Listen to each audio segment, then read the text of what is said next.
Hi, this is Mardy once again and welcome to my channel.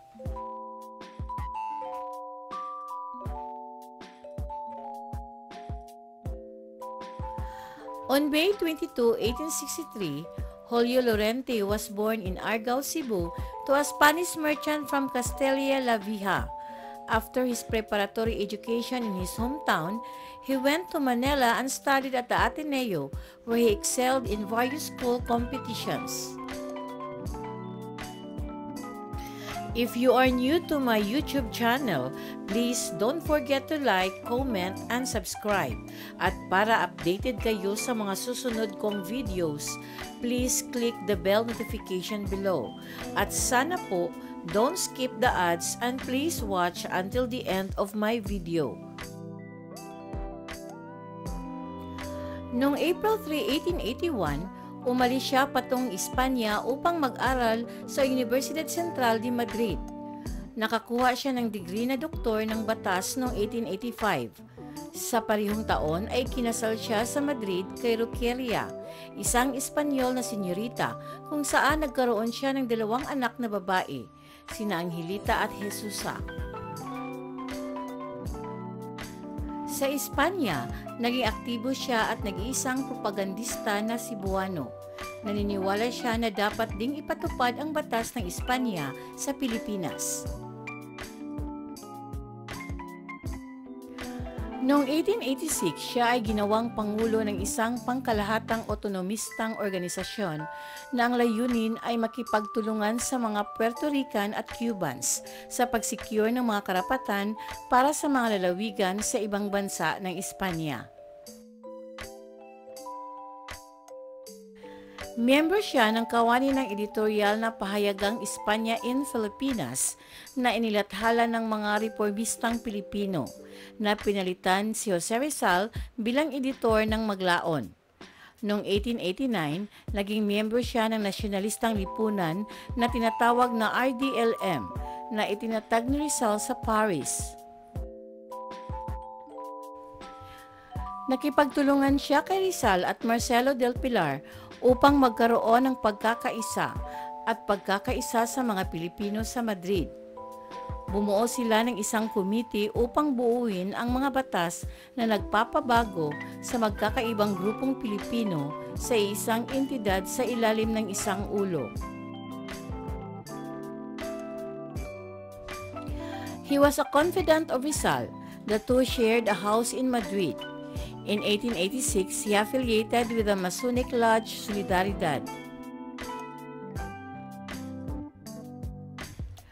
In 1891, Lorente was back in Cebu. He became Segundo Teniente of the Ayuntamiento of Cebu and its Justice of the Peace. In 1894, he held the office of Magistrado Suplente in the Audiencia de la Criminal of Cebu until the outbreak of the Revolution. He was imprisoned at the Cota de Cebu, tried by the military court and sentenced to die. Sigismundo Moret, ex-minister of the colonies, intervened and had him freed. Noong December 24, 1898, ang mga tropang Espanyol sa ilalim ni General Adolfo Gonzales Montero ay lumikas sa Cebu, na iniwan ang kontrol ng pamamahalaan sa Revolusyonaryong Committee ng Pilipino kung saan si Lorente ang vice-presidente, kasama si Luis Flores bilang Pangulo, si Mariano Veloso bilang konsehal ng pananalapi, si General Arcadio Maxilom bilang kagawad ng pulisya at si Gundo Singson bilang konsehal ng hustisya.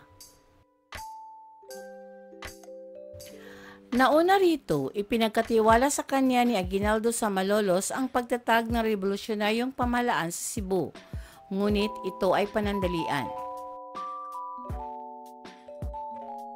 Sinakop ng mga Amerikano ang lalawigan noong February 22, 1899. Noong April 16, 1899, siya ay hinirang na Pangulo ng Konseho ng Lalawigan ng Cebu na pumalit sa papaalis na Pangulong si Luis Flores. Kasama ang US-Philippine Commission, binisita niya ang mga bayan ng Bisaya upang patahimikin sila at ayusin ang kanilang mga pamahalaang munisipyo. Mula May 29, 1899 hanggang April 1901, nagsilbi siyang kasamang maestrado ng sangay na kriminal ng Korte Suprema, kasama si Don Cayetano Arellano bilang Pangulo ng Korte Suprema. Noong April 18, 1901, nanumpa siya bilang unang gobernador sibil ng Cebu at pagkatapos ng Samar. Noong 1903, siya ay hinirang na hukom ng Court of First Instance ng 12th District ng Cebu na kinabibilangan ng Leyte at Samar.